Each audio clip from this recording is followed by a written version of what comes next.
हरे कृष्णा। सो इस दो श्लोक में भगवान के ब्रह्मा जी द्वारा भगवान के सौंदर्य का वर्णन किया गया है। हम्म? आज हमारे समक्ष कुछ भक्त लोग हैं जो रेगुलर भागवतम नहीं पढ़ रहे हैं, तो मैं थोड़ा समराइज करना चाहता हूं कि उनको कनेक्ट हो जाए, क्योंकि आप सब भक्त लोग तो पढ़ ही रहे हैं कंटिन्यू, तो आप सबको कनेक्ट होगा कि क्या हुआ था। क्योंकि लास्ट टाइम जो हमने चर्चा की थी 14 15 16 13 14 15, तो उसमें एक समरी हम कर लेते हैं कि सब एक चैप्टर पे रहे और उनको भी पता चले कि क्या आगे के श्लोक में हुआ है बीच के। तो ब्रह्मा जी डिसोल्यूशन मीन्स प्रलय होता है, एक अंत में प्रलय होता है, उसके ऊपर चर्चा कर रहे थे। और फिर जब भगवान ब्रह्मा जी के 12 घंटे समाप्त होते हैं तब एक प्रलय होता है। तो फिर तभी क्या होता है कि भौतिक शरीर नष्ट होता है, सूक्ष्म शरीर सूक्ष्म शरीर के साथ साथ आत्मा, उसका कर्म का सारा बोझा और 24 तत्व ये अंदर चले जाते हैं, भगवान के गर्भ में चले जाते हैं। और 4000 चतुर्युग के पश्चात, क्योंकि 12 घंटे जो ब्रह्मा जी के हैं वो तो पूरा शांत रहता है, मीन्स कुछ भी नहीं होता। इट्स लाइक जैसे हम सो जाते हैं तो पूरा शांत कैसे रहता है, हमें कुछ नहीं पता चलता, वैसे भगवान सबको अंदर अपने गर्भ में रखते हैं ब्रह्मा जी के 12 घंटे के लिए, जिसको कहते हैं 4000 चतुर्युग। 4000 वर्ष नहीं कह रहा हूं मैं, 4000 चतुर्युग। तो फिर उसके पश्चात जब सृष्टि की रचना हुई तो नाभि से जीव ये नाभि से सारे जीव तत्व, सूक्ष्म शरीर, कर्म का बोझा सब वापस निकले। और नाभि से वो कमल से जो निकले हैं वो डंडी में आ गए सब लोग। और फिर उसके ऊपर सबसे ऊपर ब्रह्मा जी कमल के सेंटर में बने बैठे हैं और वहां से सारी निर्मिति शुरुआत करेंगे। तो ये हो गया, हमने तब तक देखा। और फिर आगे ब्रह्मा जी की निर्मिति हो गई थी, तो ब्रह्मा जी सबसे पहले हमने देखा कि स्वयंभू।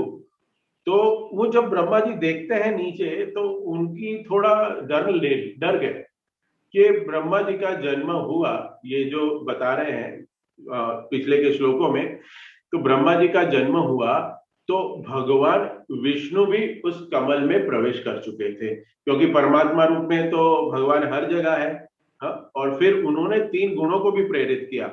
और फिर जब ब्रह्मा जी ने जन्म लिया मीन्स स्वयंभू, जन्म नहीं लेते, बिना माँ के जो जन्म लेता है उसको स्वयंभू कहते हैं। हमने इसके ऊपर डिटेल में चर्चा की थी, शिल्पकार का मैंने। और जो स्वयंभू डिटीज गोपाल भट्ट गोस्वामी जी द्वारा जो राधा रमन डिटीज का हमने थोड़ा डिस्क्रिप्शन सुना था। तो भगवान ने ही प्रेरित किया, जन्म दे दिया। सो ब्रह्मा जी स्वयंभू है। अब ब्रह्मा जी ने देखा कि कमल के ऊपर मेरा जन्म हुआ है, लेकिन मुझे दिख नहीं रहा है कुछ। हाँ, कुछ नहीं दिख रहा है, पानी पानी दिख रहा है। तो भगवान गर्भोदक्षाई तो गर्भोदक सागर में है, लेटे हुए हैं अनंत शेष के ऊपर। तो उसके नाभि के ऊपर से कमल और कमल के ऊपर वो बैठे हैं। पानी पानी देख रहे हैं, बहुत बड़ी बड़ी लहरें देख रहे हैं वो। तो देख के वो थोड़े आश्चर्य हो गए, चकित हो गए। और देखा हमने कि ब्रह्मा जी के 4 सर हैं। तो सबसे हमारा जो यूनिवर्स है वो सबसे छोटा है, ब्रह्मा जी को 4 सर है सिर्फ। सो ब्रह्मांड हमारा सबसे छोटा है। और ब्रह्मा जी भी सबसे छोटे इंटेलिजेंस हम कहते हैं। और 54 इयर्स हमने देखे, 54 इयर्स के ब्रह्मा जी है। और ये आचार्य गण अपनी टीकाओं में लिखते हैं। और फिर आगे क्या हुआ कि ब्रह्मा जी को कुछ समझ में नहीं आ रहा था, ये पानी पानी दिख रहा है, मैं इधर कमल के पेड़ के ऊपर क्या क्या रहा हूं, मैं हूं कौन, मैं क्या कर क्या रहा हूं। ये मेरी उत्पत्ति क्यों हुई है, ये बहुत सुंदर सीखने वाली चीज है। तो ब्रह्मा जी कंफ्यूज है। तो अपनी ताकत लगा के, अपना अपना मनोबल लगा के वो सोच रहे हैं, और लेकिन उनको कुछ समझ नहीं आ रहा है। तो आचार्य क्या लिख रहे हैं कि ब्रह्मा जी अपने मन के हिसाब से करेंगे तो नहीं चलेगा। हमें हमारे जीवन में गुरु या हमें भगवान की शरण लेनी चाहिए। हाँ, सो भगवान की विष्णु से ही भगवान की शक्ति हमें प्राप्त होती है। उसके आगे अभी ब्रह्मा जी 18 से जो 22 श्लोक है उसमें उत्साही हो जाते हैं। जैसे हमने कहा कि 23 से 31 श्लोक में विष्णु जी के वर्णन है, ये ब्रह्मा जी वर्णन करेंगे उसके उनके कहते हैं ना कि अलग अलग वस्तुओं के साथ कंपैरिजन करके भगवान का वर्णन करेंगे, ग्लोरीफाई करेंगे। तो अभी ब्रह्मा जी अपना जन्म ढूंढ रहे हैं कि मैं कौन हूं और मैं कहां से आया हूं, और मेरा जन्म क्यों हुआ है। तो ब्रह्मा जी क्या कहते हैं, वो सोचने लगते हैं कि इस कमल पे मेरा जन्म क्यों हुआ है और मैं कहां से आया हूं। ये सबके जीवन में ये प्रश्न होने चाहिए। ये पिछले श्लोकों में आप लोग ने डिटेल में अलग अलग जो भी कथाकार आ रहे हैं उनके सुना होगा, उनके मुखारविंद से कि उन्होंने बताया होगा कि ये प्रश्न ब्रह्मा जी का है, वो हमारा भी होना चाहिए। कि मैं आया कहां से और मैं यहाँ क्या कर रहा हूं, मैं यहाँ बैठ के क्या कर रहा हूँ। लेकिन क्या है, अपनी बुद्धि से हम ढूंढते रहते हैं, हाँ चलो ये करना है, वो करना है, वो करना है। ब्रह्मा जी कमल के डंडी के अंदर जाते हैं, चलो मैं नीचे जाता हूं, मैं कहां से आया हूं देखूं तो सही, शायद मुझे पता चल जाए कि नीचे कौन है क्या है।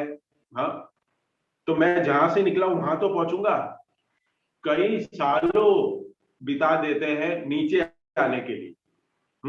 अब ये हमें याद रखना है कि ब्रह्मा जी के 100 साल की उम्र तो फिक्स है। हाँ, वो ब्रह्मा जी के 100 साल का कैलकुलेशन अलग है। और तो ये ब्रह्मा जी ने 100 साल मनुष्य, श्लोक आ रहा है उसमें कि मनुष्य के 100 साल तक उन्होंने कार्य किया। और उसमें टाइम चला गया उसका 100 वर्ष मनुष्य के हिसाब से वो नीचे आए और फिर उतना ही समय वो ऊपर गए। तो उनके बाद पता चला ब्रह्मा जी को कि मैंने अपना समय गवा दिया, बहुत समय गवा दिया, मेरे खुद के परिश्रम से मैं कुछ नहीं कर सकता। तो मुझे कुछ करना पड़ेगा, क्या, मुझे किसी की मदद लेनी पड़ेगी। हाँ? मैं नहीं आत्म साक्षात्कार का विज्ञान मैं ढूंढ पाऊंगा, मुझे किसी की तो जरूरत पड़ेगी, तब मुझे पता चलेगा who I am, from where I came and where I am going to go. मैं कहाँ जाने वाला हूं ये मुझे जानना पड़ेगा। तो तो देखिए, समय कम है हमारे पास, और समय कम में अगर हमारा काम नहीं बना तो हमारा ही नुकसान है। इसलिए बहुत सीरियसली करना चाहिए। ये ब्रह्मा जी भी हमें सिखा रहे हैं। तो 21 और 22वें श्लोक में अंदर से प्रेरणा मिलती है कि आप क्या करें, तप करिए, तपस्या करिए, भगवान में ध्यान लगाइए, तपस्या करिए।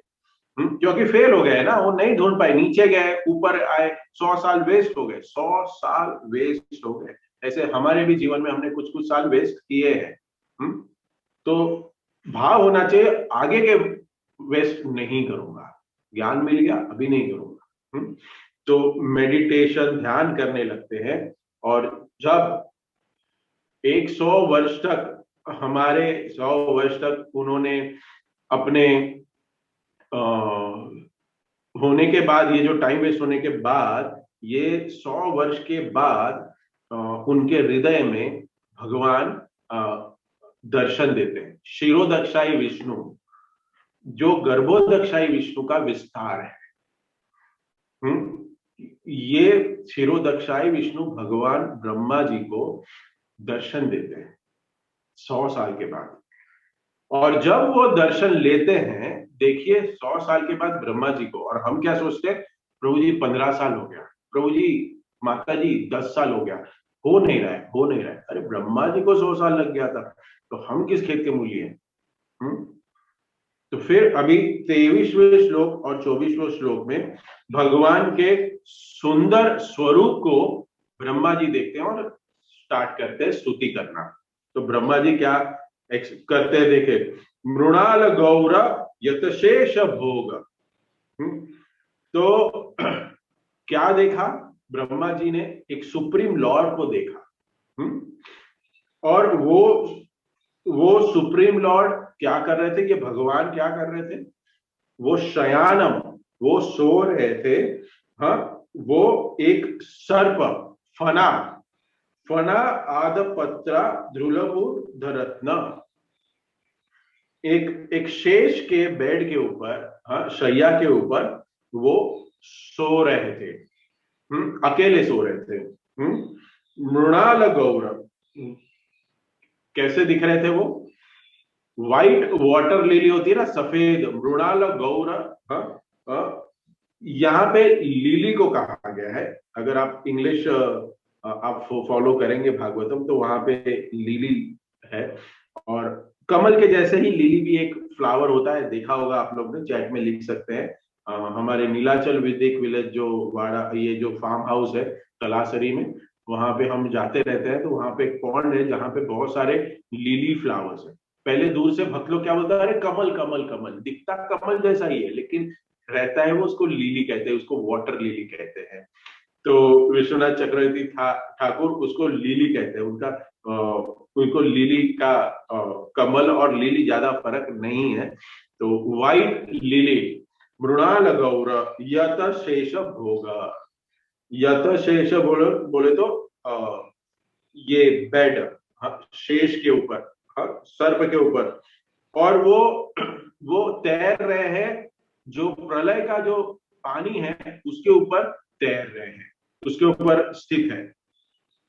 द्वांत तोये युगांत तोये, तो ये जो प्रलय का पानी है, और जिसका ये जो जो अंधकार है, वो कैसे समाप्त हुआ है? जो जो सारे फण है, जो सर्प है उसके जो फण है, हजारों फण है, उसके ऊपर एक रत्न लगा हुआ है। फण आध पत्र अयुत मूर्ध रत्न। तो वहां पे एक डायमंड जैसा एक रत्न है, और वो उसका जो प्रकाश है, वो प्रकाश से सब अंधकार नष्ट हो जा रहा है। क्या कहते हैं अनुवाद में, देखिए, शेषनाग के फल को विभूषित करने वाले रत्न की किरणें से प्रदीप्त था, और इस प्रकाश से उस क्षेत्र का समस्त अंधकार मिट गया था। बहुत सुंदर। और ये जो जो रत्न है, वो क्या कह रहे हैं कि रुधिर हंत्व द्वांत युगांत युगांत तोय। उन्होंने सारा अंधकार मिटा दिया। सो ये शेष के ऊपर गर्भोदक्षाई विष्णु वो सो रहे थे। वो सो रहे हैं वहां पे, ऐसे ब्रह्मा जी को दिख रहा है आफ्टर 100 years ऑफ ध्यान करने के बाद। तो सो यहाँ पे ब्रह्मा जी लॉर्ड का, भगवान का एक फॉर्म देख रहे हैं। एक स्वरूप देख रहे हैं। इसको स्वरूप को देखने की मैं आगे चर्चा करूंगा कि ये स्वरूप को देखना नहीं है, लेकिन ये देखने के पीछे ब्रह्मा जी का क्या भाव है, जो आचार्य हमें क्या टीका में लिखते हैं। तो आगे के जो 24वें श्लोक में कहते हैं, भगवान के दिव्य शरीर की कांति मूंगे के पर्वत की शोभा का उपहास कर रही थी। ये कंपेयर किया गया है भगवान का दिव्य शरीर। तो कहते हैं कि वो शरीर की जो कांति थी, वो शरीर को देख के ब्रह्मा जी बोल रहे हैं कि ये जो कोरल माउंटेन है, ये जो मूंगे का जो पर्वत है, वो भी उसके सामने कुछ भी नहीं है। प्रश्न ये उठता है, ये प्रश्न एंड में हम चर्चा कर सकते हैं, कोई भक्त पूछ सकता है कि ब्रह्मा जी की तो अभी उत्पत्ति हुई, करेक्ट? ब्रह्मा जी को तो पता ही नहीं था कुछ कि मैं कहां से आया हूं, कहाँ आया है। तो ब्रह्मा जी ये कैसे कह रहे हैं कि कि ये सब कुछ ऑलरेडी देखा हुआ है। कंपैरिजन करने के लिए हमें देखना तो पड़ेगा, चेक करना पड़ेगा ना, हाँ ये ऐसा है। तो जैसे ये ट्यूबलाइट जल रही है, and there is a light also जो ज्यादा प्रकाशमान है, तो मैं बोल सकता हूं ना कि नहीं, इससे ये ज्यादा अच्छा है, करेक्ट? तो उसकी लाइट ज्यादा है, तो देखा है पहला। ब्रह्मा जी तो अभी उत्पन्न हुए, हमने आपने सब लोग ने पढ़ा ही, तो ये ब्रह्मा जी कैसे स्तुति कर रहे हैं, ये हो कैसे रहा है, ये प्रश्न उठता है। इस प्रश्न का उत्तर हम एंड में चर्चा करेंगे। आप में से कोई बता सकते हैं कि क्या उत्तर हो सकता है इसका? बहुत सुंदर है ये। सो हम देखते हैं कि यहां में ये जो श्लोक में 5 मुख्य ब्यूटी, भगवान की जो सुंदरता है, जिसका कंपैरिजन कर रहे हैं ब्रह्मा जी, वो 5 एस्पेक्ट है, 5 है। तो क्या है? प्रेक्षम शिपंत हरितोपलाद्रे है। हरि, हरितोपलाद्रे मीन्स ग्रीन। तो ये जो ग्रीन वाला, ग्रीन माउंटेन है, उसके ऊपर ये जो येलो फ्लावर जो सुशोभित है।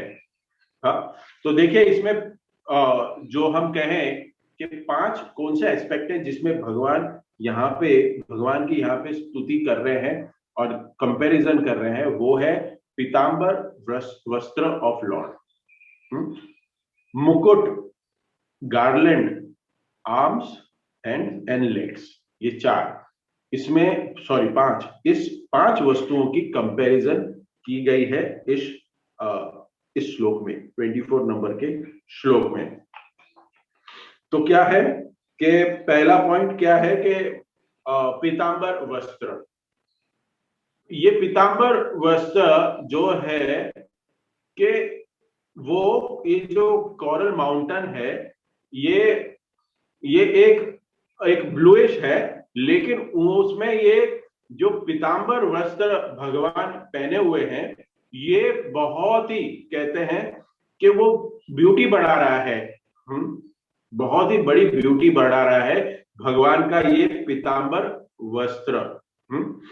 उसके बाद कहते हैं मुकुट, जो जो हीरे जवाहरात ये माउंटेन के ऊपर लगे हुए हैं, लेकिन वो कुछ बड़ी बात नहीं है, क्योंकि भगवान के ऊपर ये जो मुकुट पहने हुए और उसके ऊपर जो रत्न जड़ित है, उसके सामने ये जो पर्वत के ऊपर जो रत्न है, वो मुझे कोई अच्छे नहीं लग रहे। हाँ, वो उसका कोई तुलना नहीं है उसके ऊपर। कैसे लिखते हैं देखो, मुंगे का पर्वत संध्याकालीन आकाश द्वारा सुंदर ढंग से वस्त्राभूष होता है, किंतु भगवान का पीत वस्त्र उसकी शोभा का उपहास कर रहा है।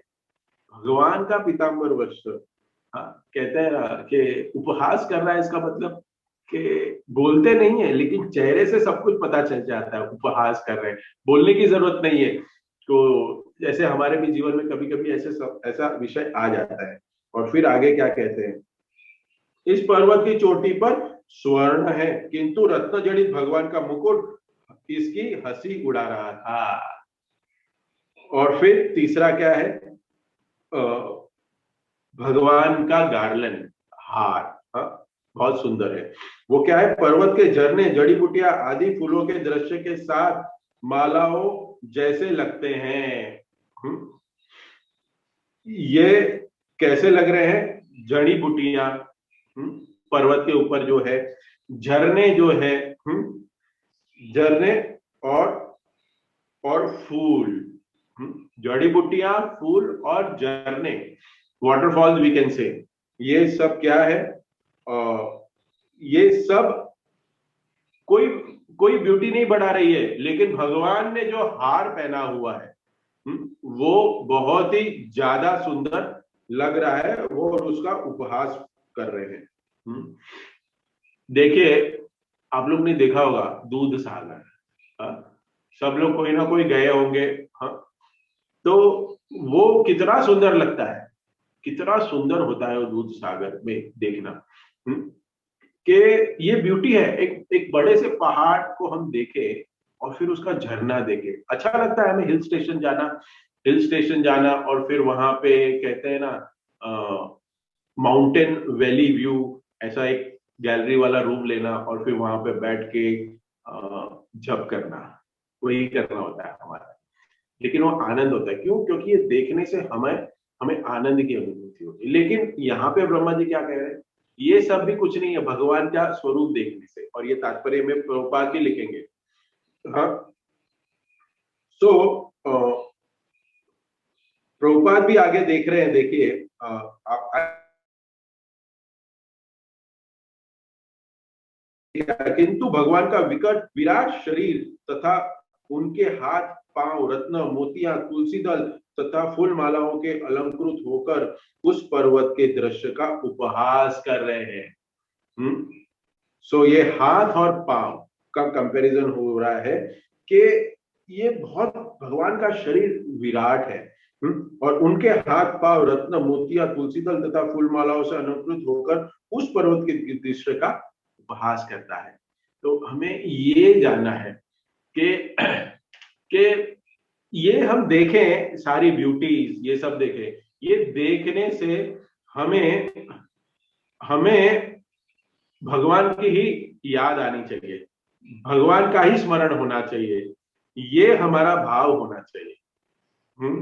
ये बहुत ब्यूटीफुल एनोलॉजी है ये, हाँ, कि हम कुछ भी देखें, हाँ, हम कुछ भी देखें, हाँ, यहाँ पे ब्रह्मा जी माउंटेन को देख रहे हैं, लेकिन किसके साथ कंपेयर कर रहे हैं? ब्रह्मा जी को देख रहे हैं, सॉरी, और माउंटेन के साथ कंपेयर। ये बहुत सुंदर एक्सप्लेनेशन है। हाँ, कि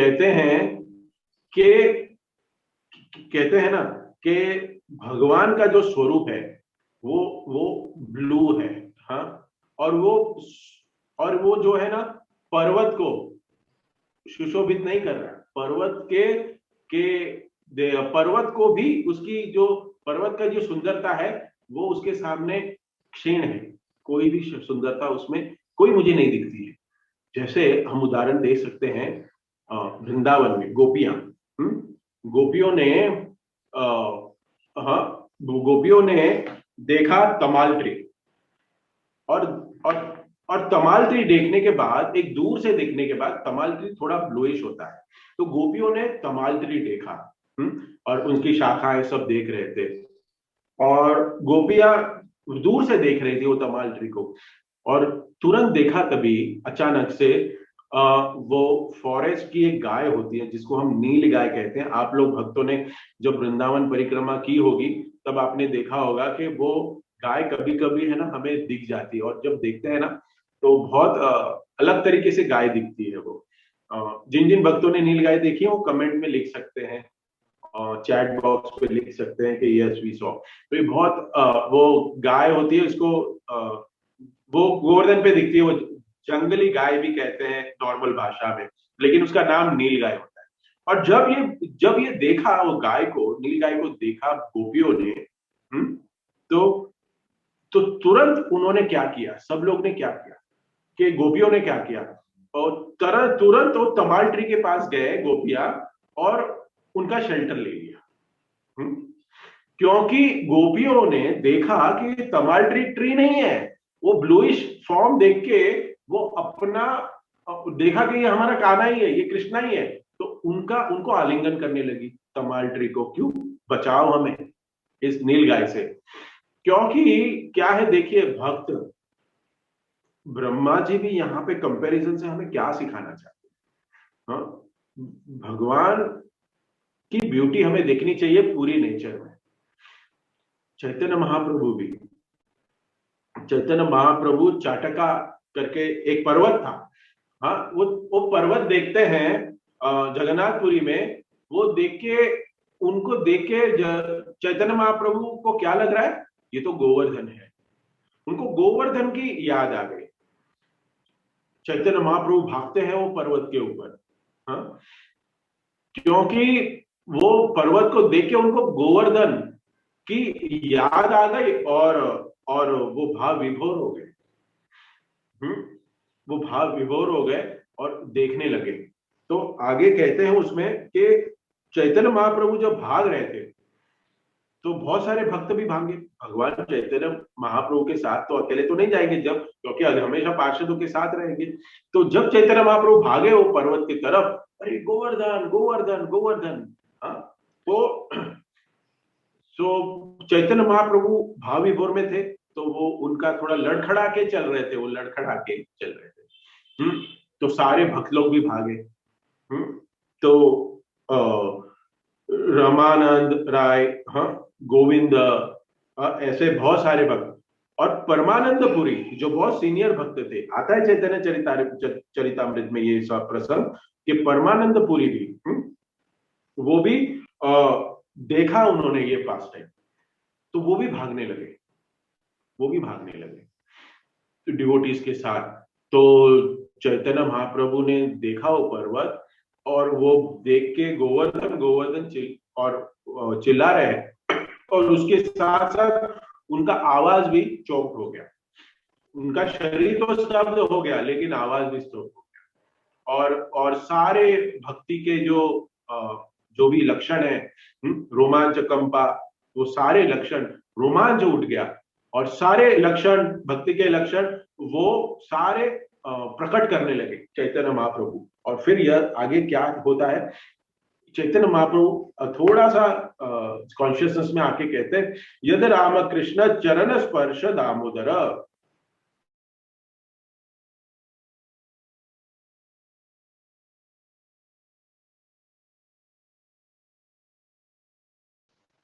यहाँ पे राम जी लिख रहे हैं श्लोक में, तो वो बलराम जी को रिप्रेजेंट कर रहे हैं। तो जो गोवर्धन हिल में कृष्ण और बलराम है, उनके चरण कमल, वहां पे उनकी छाप पड़ी हुई है, वो गोवर्धन की शोभा बढ़ाए, गोवर्धन हिल की शोभा बढ़ा रही है, कह रहे हैं वो। तो कृष्ण और बलराम जी के ये चरण कमल से तो कह रहे हैं कि हरिदासा, तुमने ये देखा कि ये देखिए, ये पर्वत के ऊपर जो राम और कृष्ण के चरण कितने सुशोभित कर रहे हैं, सब लोग देख रहे हैं चैतन्य महाप्रभु को कि चैतन्य महाप्रभु ये क्या कह रहे हैं। हाँ, लेकिन ये चैतन्य महाप्रभु का विजन है, आगे हम इस पर डिस्कस करेंगे। हाँ, ये गोपियों का सॉन्ग है, ये गोपियां गा रही है, और चैतन्य महाप्रभु ने भी वहां पे रिपीट किया वहां पे। ये ये ये गोपियां गा रही है गाना, ये इसकी एक मैंने लाइन ली है वो। सो चैतन्य महाप्रभु ये गाने के बाद फिर से अनकॉन्शियस हो गए, और फिर सारे भक्त लोग थे वो उनके ऊपर पानी डाल रहे हैं, पानी डालते हैं, और फिर बॉडी मसाज कर रहे हैं कि थोड़ा उनको शुद्धि हो जाए उनको। और फिर देखा, सारे वैष्णव को देखा, जैसे शुद्धि में आ गए वो देखा, धीरे धीरे आंखें खोली तो वैष्णव को देखा।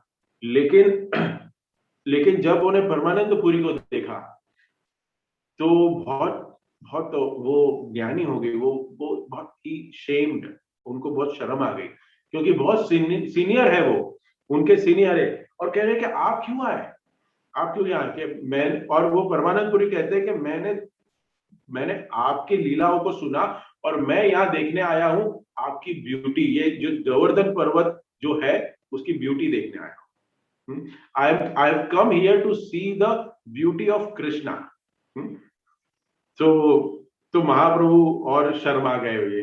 तो ये बहुत लीला से हमें समझना चाहिए, ये लीला से कि हम कुछ भी देखें, जैसे ब्रह्मा जी कंपैरिजन कर रहे हैं कि यहाँ पे ये पर्वत वो दिख रहा है इतना सुंदर, लेकिन उससे ज्यादा सुंदर हमारे भगवान है।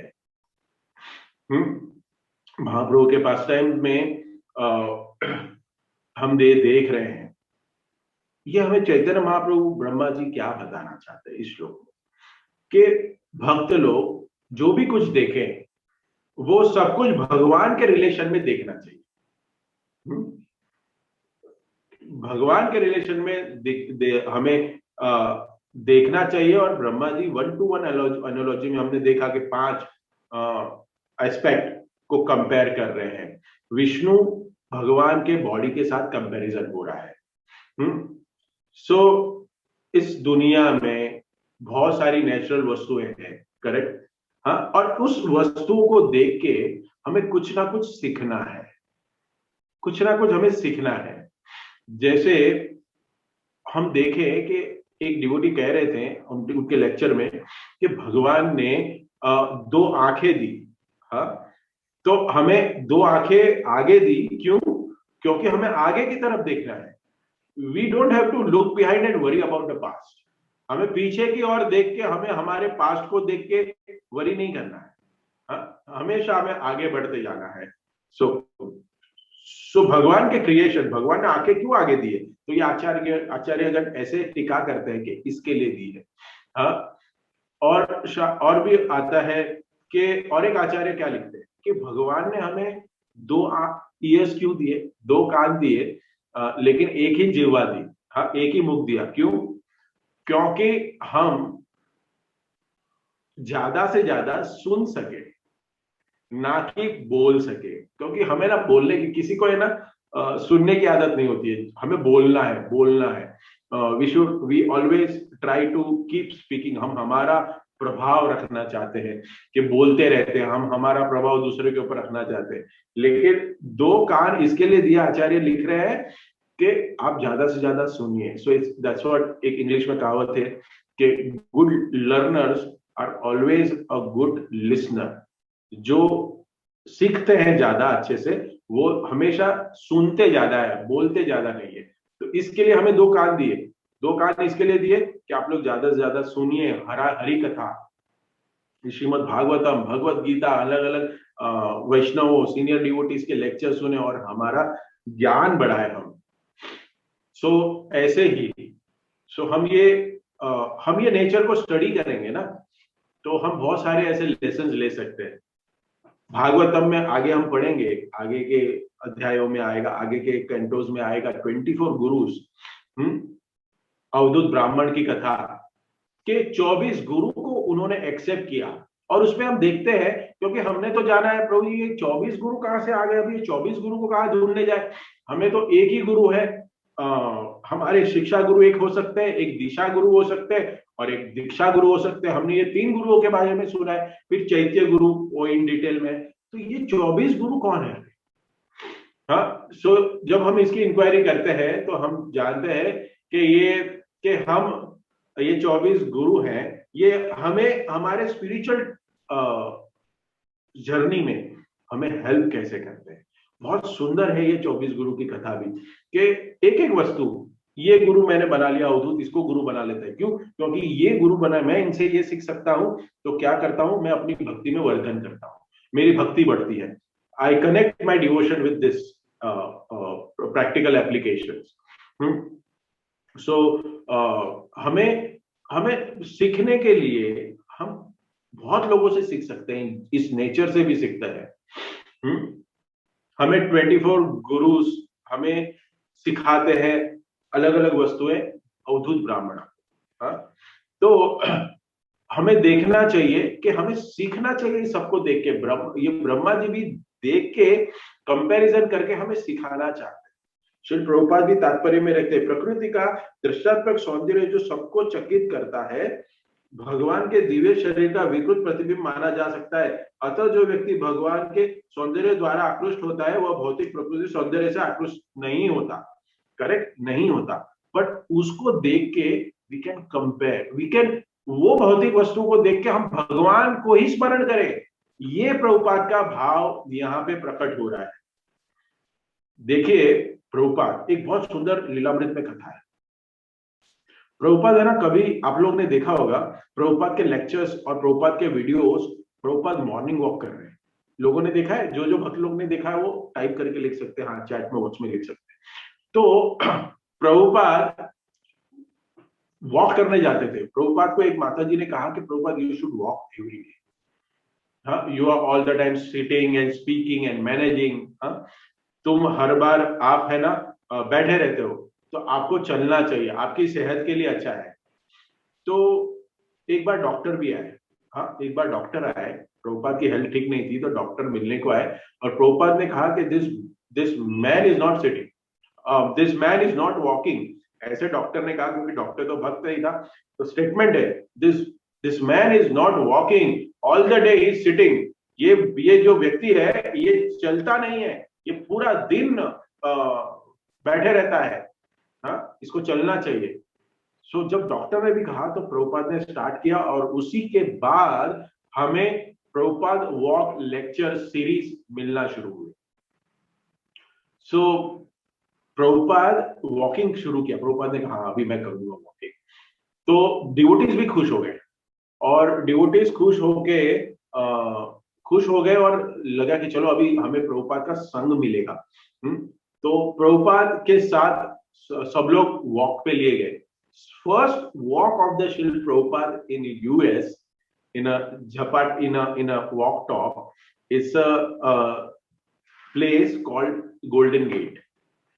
हाँ, तो गोल्डन गेट करके जो जगह है, जो वहां पे फर्स्ट टाइम प्रभुपाद गए। तो वहां पे प्रभुपाद ने देखा, वहां पे एक सुंदर ये था, क्या कहते हैं, एक गार्डन था, और वहां पे ग्रीनरी देखी प्रभुपाद ने। एक तालाब देखा, और तालाब के ऊपर एक एक एक ब्रिज जा रहा है देखा।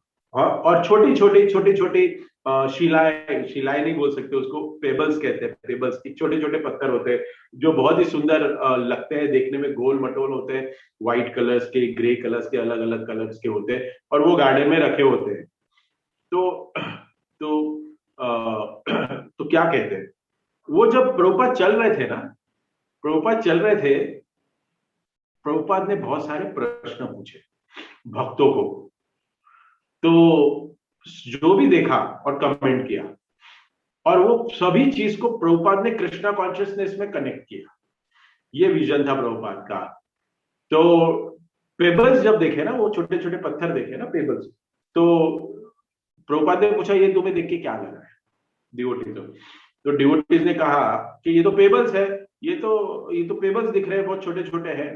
तो प्रभुपाद कहते हैं मुझे भी पता है, बट इसको देखे तुम्हें क्या विचार आता है?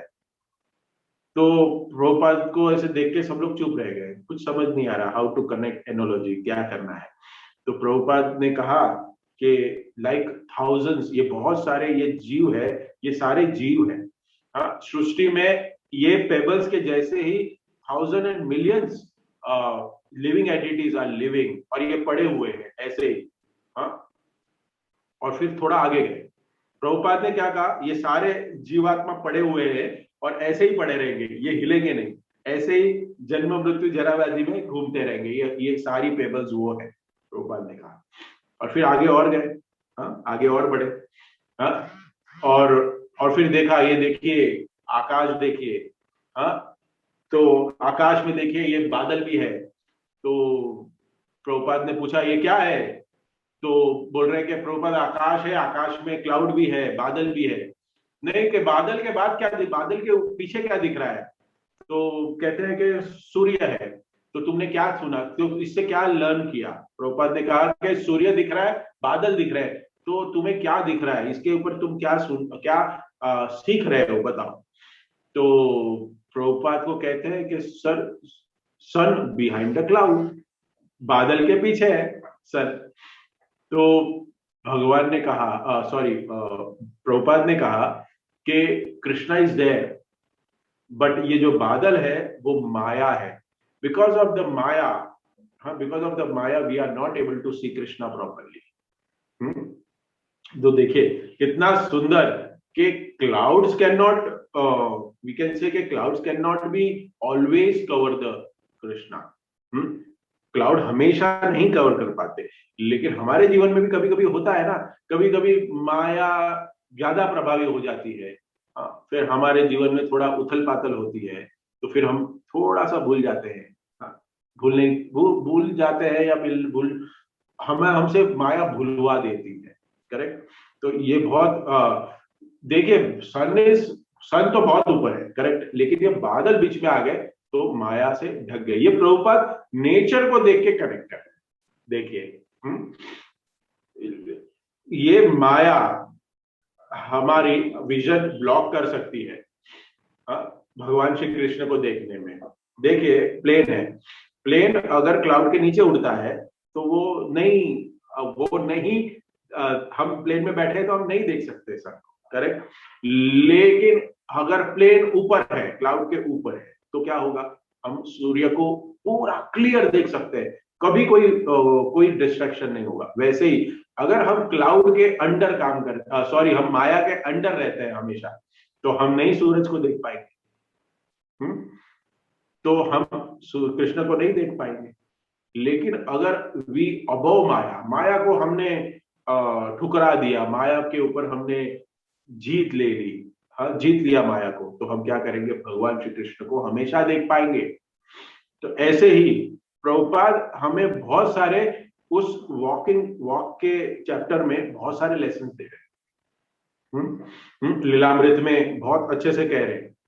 और फिर आगे और जाते हैं तो देखते हैं कि एक एक बहुत ही चेरी का सुंदर ट्री देखते हैं, चेरी का ट्री, और वहां पे बैठ के एक पक्षी है, वो गुनगुना रहा है।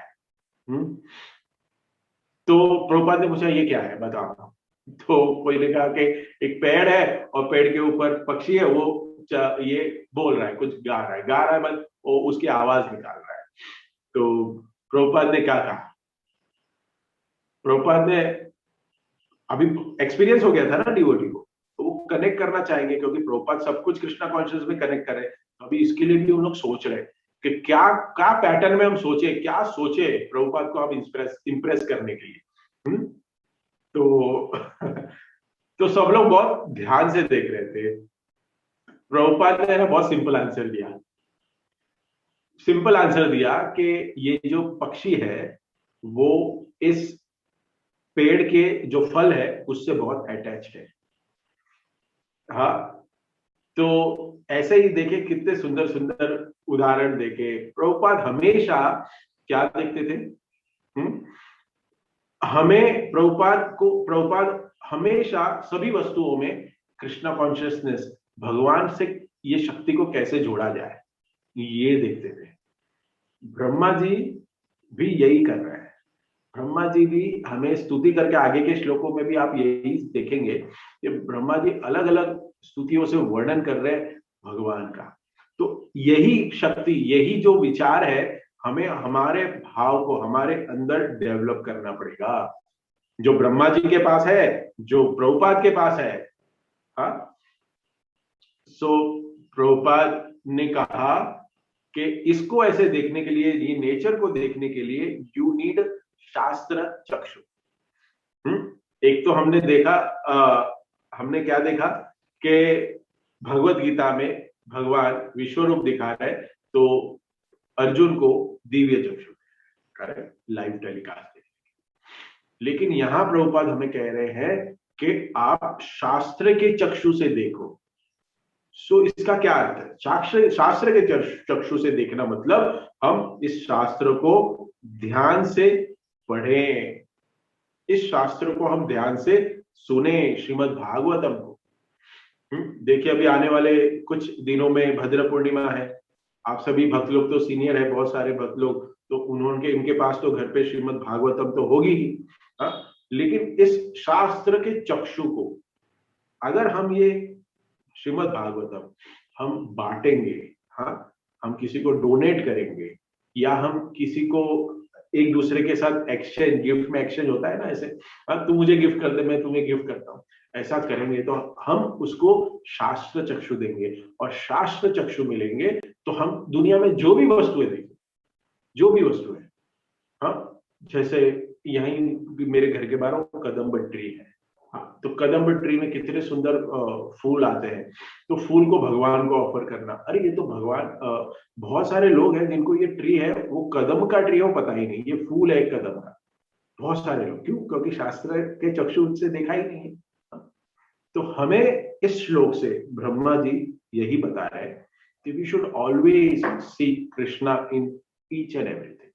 हमारे पास वो अभी तक शास्त्र हमने ठीक से नहीं समझे, इसलिए हम नहीं देख पा रहे, क्योंकि इस चीज की छोड़ो, हम तो वैष्णव जब हमारे सामने आते हैं तभी भी हम भगवान का रिमेम्बर नहीं करते, क्योंकि हमारे अंदर क्या है, राग, द्वेष, ज्ञानी, सारी वस्तुएं हैं, तो अंधकार, ये सब वस्तुएं हैं जिसकी वजह से हम ठीक से, हमारा विजन क्लियर नहीं है, हम नहीं देख पा रहे।